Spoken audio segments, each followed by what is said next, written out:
In this lesson, I'm going to provide you with a completely new understanding of one of the most challenging topics in Spanish, which is using por and para. But before diving in, let me give you a warning. The correct use of these prepositions has many use cases and scenarios and exceptions, and as such, they must be approached sequentially in layers. If you are just a beginner starting out an A1, please do not start with all of these rules and concepts that make it very difficult. Just get started with the concept of expressing reasons and motivations. And we actually have a video in our channel from our course for beginners that covers that topic. We're using por, para, and por qué to give the reasons why you are learning Spanish, for example. So just start with that if you are a beginner. Once you move to the intermediate stages of the language, you are maybe on the B1 level, you can learn the general rules, which is what we're going to cover in today's video. And after that, only in the advanced levels, then is the time to go into the advanced rules and some fixed expressions. But please, don't put yourself the standard of using por and para correctly when you are starting out, because that's not reasonable. It's a difficult topic that must be tackled in layers. And once we have cleared that up, it's time to get started with the general uses of por and para. And we're going to approach this with a conceptual framework, as we said, in a different way that you might be used to with just a list of rules. We're going to think about it differently. Let's first take a look at these image representations of por and para. They might be confusing now, but don't worry. Now we're going to see some examples, and you will see why it is useful to think of them in this way. We're going to conceptualize por and para in three categories: space, cause and purpose, and time. Let's get started with the concept of space. I'm saying now, voy para el gimnasio. Voy para el gimnasio. Look at the image. The man is running towards the gym, is headed to the gym, and the arrow is pointing to its destination, right?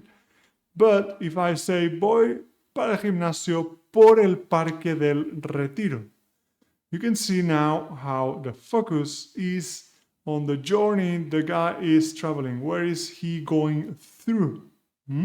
So, voy para el gimnasio por el Parque del Retiro means I'm headed to the gym through the El Retiro Park.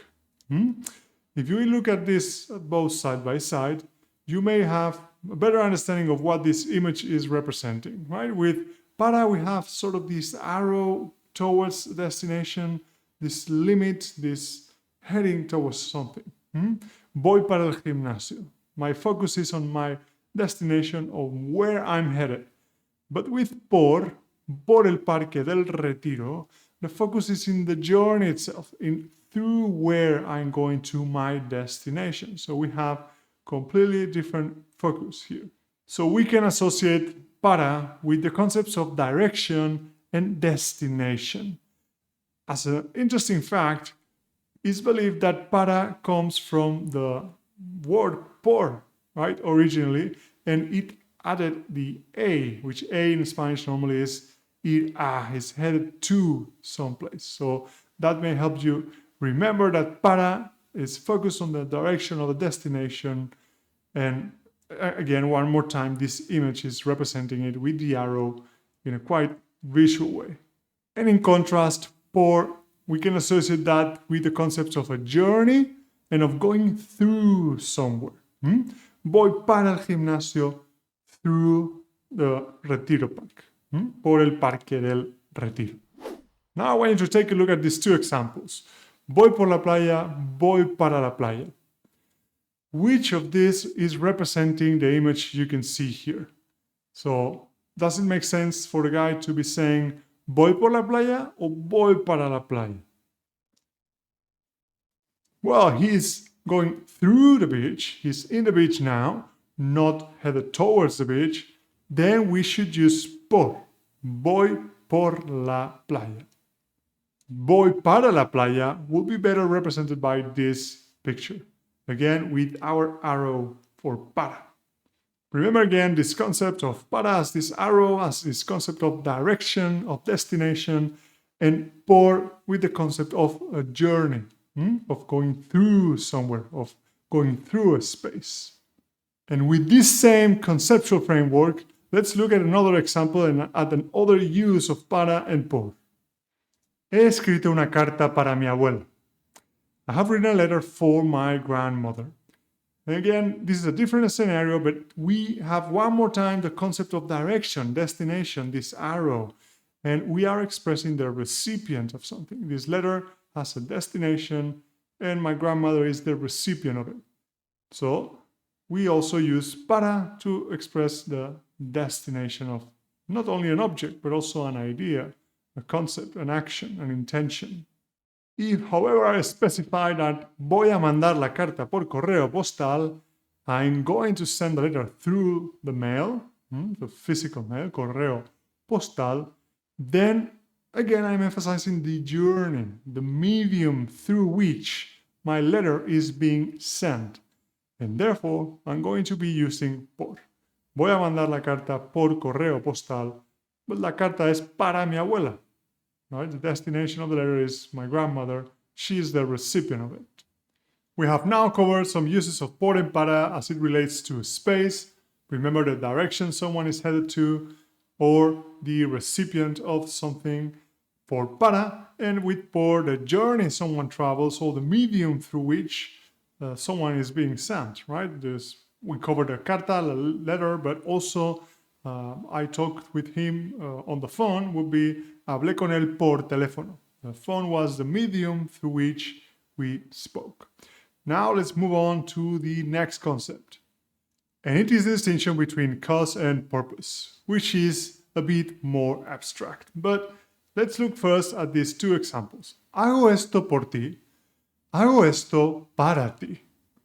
How would you translate this to English? What does this mean?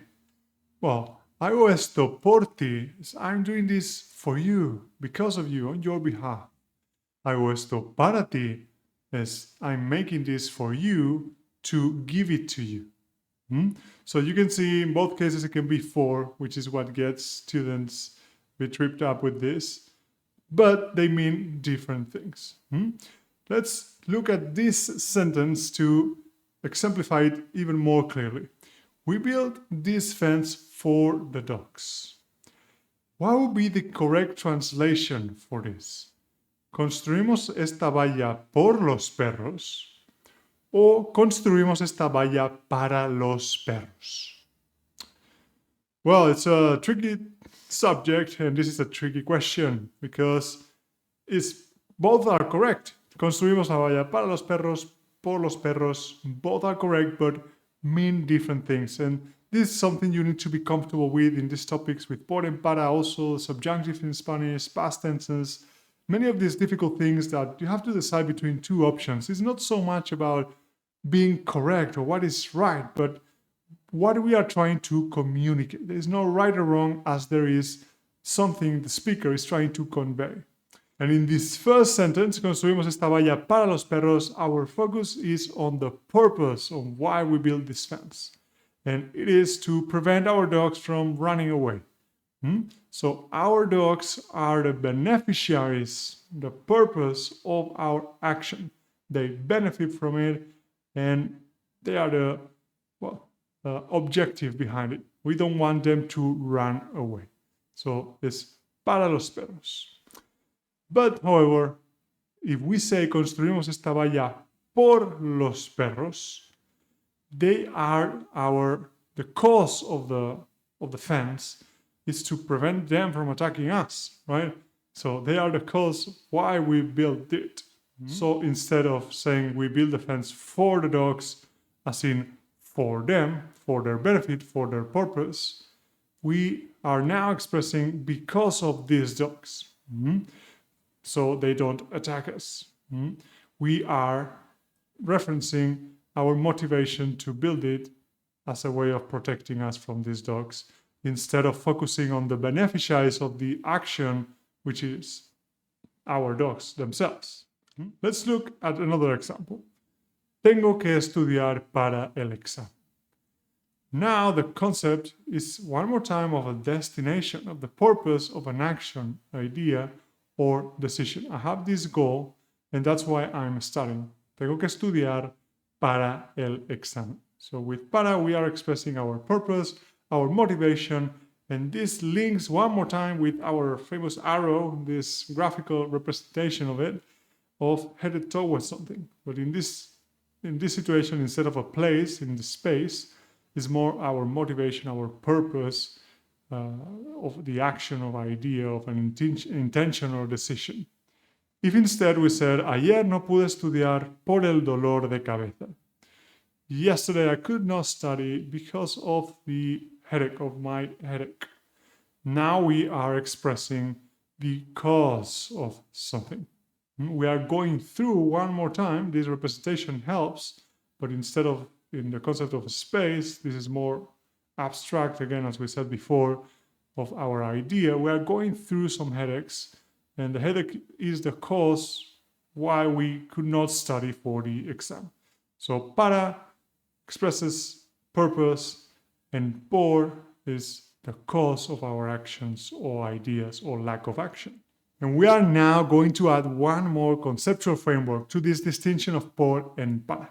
This adds one more layer of abstraction, so don't worry if you don't grasp it immediately, but I think it could be quite helpful. When thinking about por and its use to express the cause of something, we can think of the concepts of during and simultaneous. And with para, we think of after and something subsequent.